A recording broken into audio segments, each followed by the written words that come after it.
আসসালামু আলাইকুম ওয়া রাহমাতুল্লাহি ওয়া বারাকাতুহু। সম্মানিত দর্শক, আজকের এই বৈঠকে আমরা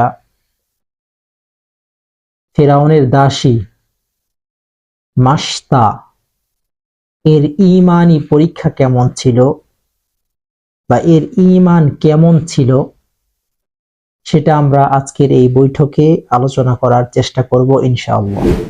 সম্মানিত দর্শক, আমাদের ঈমান কত দুর্বল, নাকি আমাদের ঈমান কত শক্তিশালী, খুব মজবুত, এই বিষয়টা আমরা সাহাবায়ে কেরাম রাদিয়াল্লাহু তাআলা আনহুম আজমাইনের জীবনী থেকে বা আমাদের আগে যারা অতিবাহিত হয়ে গেছে তাদের জীবনী থেকে আমরা তাদের জীবনের যে ঈমানের ঘটনাগুলো আছে এগুলো যদি আমরা শুনি বা জানি, তাহলে আপনি নিজেই ফায়সালা করতে পারবেন যে আপনার ভিতরে ঈমান কতটুকু আছে, আপনার ঈমান দুর্বল নাকি শক্তিশালী। সম্মানিত দর্শক, মাশতা ইনি হচ্ছে ফেরাউনের দাসী ছিলেন। ফেরাউনের একজন কন্যা ছিল। ফেরাউনের কন্যার চুল আঁচড়ানোর কাজে এই মাশতা নিয়োজিত ছিল। মানে এই মাশতার কাজ হচ্ছে ফেরাউনের যে কন্যা আছে ওই কন্যার চুল আঁচড়ানো, এটা তার কাজ ছিল। যেহেতু ফেরাউন তখনকার সময়ে বাদশা ছিল, বিশাল বড় তার সাম্রাজ্য ছিল, এক এক কাজের জন্য এক এক লোককে তারা নিয়োজিত করেছিল। কেউ রান্না বান্নার কাজ করত, কেউ বাগানে পানি দিত, কেউ অন্য অন্য কাজ করত। অনুরূপভাবে মাশতা ফেরাউনের যে কন্যা আছে তার চুল আঁচড়ানোর কাজে নিয়োজিত ছিল। তার কাজই ছিল ফেরাউনের কন্যার চুল আঁচড়ানো। তো চুল আঁচড়ানোর কাজে হঠাৎ একদিন ওই মাশতার হাত থেকে চিরুনিটা মাটিতে পড়ে গেল। মাটিতে যখন পড়ে গেল তখন ওই দাসী যখন চিরুনিটা মাটি থেকে উঠাতে গেল, উঠানোর সময় তার মুখ থেকে হঠাৎ বিসমিল্লাহ এবং আল্লাহু আকবার এমন শব্দ বের হয়ে আসে।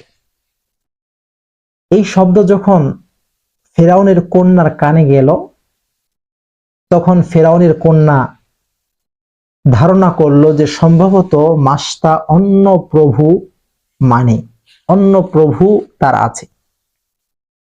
তখন তার সন্দেহ মিটানোর জন্য মাশতাকে জিজ্ঞাসা করলো, তুমি কার নাম নিয়ে মাটি থেকে চিরুনিটা উঠাইলা? তুমি কার নাম নিলা?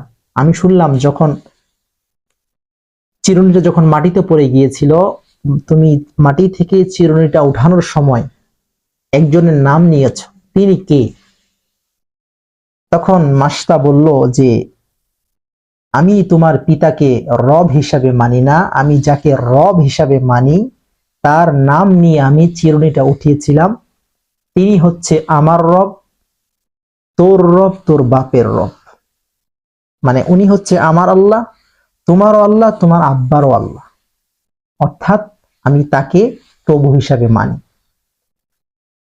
তখন ফেরাউনের কন্যা এই কথা শুনে খুব রাগান্বিত হয়ে তার বাবার দরবারে, অর্থাৎ ফেরাউনের দরবারে গিয়ে বড় একটা হাড়ি ছিল, হাড়িটা ফেলে দিল।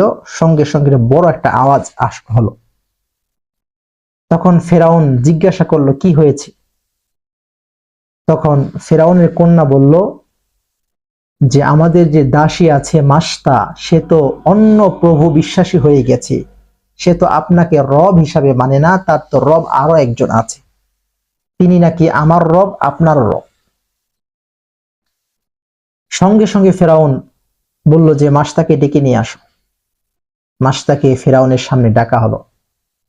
ফেরাউন তখন ওই বাদীকে জিজ্ঞাসা করলেন যে তুমি নাকি অন্য প্রভুকে বিশ্বাস করো, আমাকে রব হিসাবে মানো না, আরো একজন নাকি তোমার রব আছে।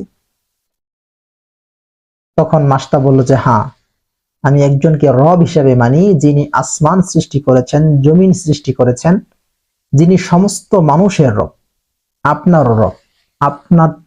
আপনি যে নিজেকে রব বলে দাবি করেছেন, আপনার থেকেও তিনি হচ্ছেন বড় রব, তিনি সকলের রব। এ কথা শুনে ফেরাউন তখন তাকে শাস্তি দেওয়ার জন্য তার সৈন্যবাহিনী যারা আছে তাদেরকে বলল যে তোমরা এখনই আমার এই বাদীকে জেলখানায় নিক্ষেপ করো, তাকে শিকল দিয়ে বেঁধে ফেলো এবং তোমরা একটা কড়াই নিয়ে আসো, ওই কড়াইয়ের উপরে তেল ঢালো এবং তেলটাকে খুব গরম করো। ফেরাউনের হুকুম পাওয়ার পরে তার সৈন্যবাহিনীরা মাছটাকে শিকল দ্বারা বেঁধে ফেললেন, আরেক পাশে কড়াইয়ের ভিতরে তেলকে গরম করতেছে, একদম টকবক টকবক করতেছে, এরকম তেল করতেছে। তখন ফেরাউন তার দাসীকে বলল, তার ওই বাদীকে বলল যে এখনো সময় আছে, তুমি তোমার প্রভুকে ছেড়ে দিয়ে আমাকে রব হিসাবে মানো, তাহলে তোমাকে শাস্তি থেকে মুক্তি দেব। তখন ওই বাদী বলল যে আপনি আমাকে যতই শাস্তি দেন না কেন আমি আমার প্রভুকে ছাড়তে পারবো না। এই কথা শুনে ফেরাউন তখন মানুষকে কষ্ট দেওয়ার জন্য, ফেরাউনের বিরুদ্ধে যারা যায় তাদেরকে কষ্ট দেওয়ার জন্য কিছু সাপ আগে থেকেই ফেরাউনের কাছে ছিল বা থাকে। তো ফেরাউন ওই সাপগুলো মাছটার উপরে ছেড়ে দিল আর বলল যে তুমি যদি তোমার প্রভুকে ছেড়ে না দাও, আমাকে রব হিসাবে না মানো, তাহলে তোমার এই শাস্তি বহাল থাকবে, তোমাকে এই শাস্তি থেকে কেউ বাঁচাতে পারবে না। মাছটা বলল আপনার যা মন চায় আপনি করেন, আমি আমার প্রভুকে কখনোই ছাড়তে পারবো না। ওই বাদীর 5 জন সন্তান ছিল, 4 জন মোটামুটি একটু বড় আর আরেকজন হচ্ছে দুধের সন্তান, দুধ পান করে এরকম বয়সের একটা সন্তান।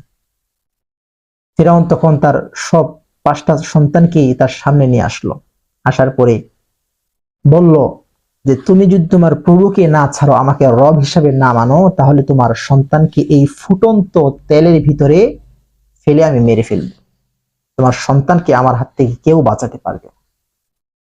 মাছটা একই কথা বলছে যে আপনার যা মন চায় আপনি করেন, আমার কোনো সমস্যা নেই। ফেরাউন তখন একজন সন্তানকে ওই তেলের উপর ছেড়ে দেওয়ার সঙ্গে সঙ্গে গোশত আলাদা, হাড্ডি আলাদা। প্রথম সন্তানকে এরকম ফুটন্ত তেলের মধ্যে ছেড়ে দিয়েছে, 2 নাম্বার সন্তান, 3 নাম্বার সন্তান, একে একে 4টা সন্তানকেই ফুটন্ত তেলে ছেড়ে দিয়েছে। এরপরে ফেরাউন তখন মাছটাকে আবার হুমকি দিয়ে বলছে তুমি যদি এখনো তোমার প্রভুকে না ছাড়ো, আমাকে রব হিসাবে না মানো, তাহলে তোমার যে দুধের সন্তান আছে এই দুধের সন্তানকেও আমি এই ফুটন্ত তেলে পুড়িয়ে মারব। মাছটা তখন বলল যে আপনি যা মন চাই করেন, আমি আমার প্রভুকে ছাড়তে পারবো না।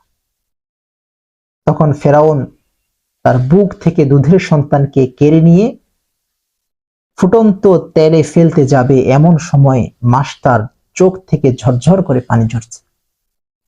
একজন মায়ের সামনে তার সন্তান আগুনে পড়ে যাচ্ছে, কোনো মা পৃথিবীতে, এরকম মা নেই যে কোনো মা এটা সহ্য করতে পারবে, এরকম কোনো মা পৃথিবীতে নেই।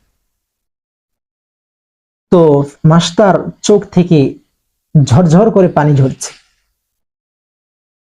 তখন আল্লাহ তাআলা ওই ছোট্ট শিশুর জবান খুলে দিলেন। তখন ছোট্ট শিশু মাকে লক্ষ্য করে বলে, আম্মা জান, আপনি কান্না কেন করছেন? আপনার জন্য তো জান্নাত আল্লাহ তাআলা রেডি করে রেখেছে, আপনি মরার সঙ্গে সঙ্গে আল্লাহ তাআলা আপনার জান্নাতের ব্যবস্থা করে দিবেন। সুবহানাল্লাহ। ছোট্ট শিশু, দুধের সন্তান, যেই সন্তান এখনো কথা বলতে পারে না, এমন সন্তানের মুখ থেকে যখন মাছটা যখন কথা শুনলো, তখন তার ঈমান আরো বেড়ে গেল, শক্তিশালী আরো হয়ে গেল। তখন ওই দুধের সন্তানকে ওই টকবক তেলের ভিতরে ছেড়ে দিলেন, সন্তান ইন্তিকাল করল। এরপরে সর্বশেষ ফেরাউন তখন বলল যে তোমার সমস্ত সন্তানকে আমি মেরে ফেললাম, তুমি যদি এখনো তোমার প্রভুকে না ছাড়ো, আমাকে রব হিসেবে না মানো, তাহলে তোমাকেও আমি হত্যা করব। সর্বশেষ তার বাদী মাছটাকেও ফেরাউন হত্যা করেছিল। সম্মানিত দর্শক, তাফসিরে দুররে মানসুরে আছে, জিবরিল আলাইহিস সালাতু ওয়াস সালাম যখন আল্লাহর নবীকে নিয়ে যখন মেরাজে যাচ্ছিলেন, মেরাজে যেতে যেতে যেতে যখন মিশরে গিয়ে পৌঁছলেন, আল্লাহ নবী সাল্লাল্লাহু আলাইহি ওয়াসাল্লাম তখন একটা ঘ্রাণ তিনার নাকে আসলো। এই ঘ্রাণ নেওয়ার পরে আল্লাহ নবী সাল্লাল্লাহু আলাইহি ওয়াসাল্লাম জিবরিল আলাইহিস সালাতু ওয়াসাল্লামকে বললেন সম্ভবত এটা জান্নাতের ঘ্রাণ হবে। জিবরিল আলাইহিস সালাতু ওয়াসাল্লাম আল্লাহ নবী সাল্লাল্লাহু আলাইহি ওয়াসাল্লামকে লক্ষ্য করে বললেন, ওগো আল্লাহর হাবিব, জান্নাত তো এখান থেকে অনেক দূরে, এটা জান্নাতের সুঘ্রাণ নয়, এটা হচ্ছে ফেরাউনের দাসী মাস্টার কবর থেকে এই সুঘ্রাণ বের হয়ে আসছে। বলি সুবহানাল্লাহ। সম্মানিত দর্শক, ঈমান কত মজবুত হতে পারে। একজন মায়ের সামনে তার একটা একটা করে সন্তানকে হত্যা করছে, তারপরেও তিনি ঈমান ছাড়েননি। তাহলে তিনার ঈমান কত শক্তিশালী ছিল। এখন যদি আমরা তাদের ঈমান আর আমাদের ঈমানের সাথে ব্যবধান করি, তুলনা করি, তাহলে দেখবেন যে আমরা ছোট থেকে ছোট কিছু টাকা পেলে নিজের ঈমান ছাড়তেও দ্বিধা করি না। আমাদের সমাজের অবস্থা এমন হয়ে গিয়েছে, মানুষকে যদি অল্প কিছু টাকা দেয় নিজের ঈমানকেও বিক্রি করে দিতে কেউ দ্বিধা করে না। এরকম আমাদের সমাজের এখন বর্তমান অবস্থা। এজন্য আমাদের উচিত ঈমান বৃদ্ধি পায় এমন কিছু ঘটনা, এমন কিছু আলোচনা আমাদের পড়া দরকার, শোনা দরকার। তাতে করে আমাদের একটু হলেও ঈমান বাড়বে। আমাদের যে ঈমানের অবস্থা, আল্লাহ না করুক এই দুর্বল ঈমান নিয়ে আমরা কবরে যেতে পারবো কিনা। সম্মানিত দর্শক, আজকের এই বৈঠকে মূলত মাস্টার ঈমানি পরীক্ষার বিবরণ দেওয়াই উদ্দেশ্য ছিল। তো ইনশাআল্লাহ পরবর্তীতে নতুন কোনো বিষয় নিয়ে নতুন কোনো বৈঠকে ইনশাআল্লাহ আলোচনা হবে। ততক্ষণ পর্যন্ত সকলেই ভালো থাকুন, সুস্থ থাকুন। আল্লাহ হাফিজ।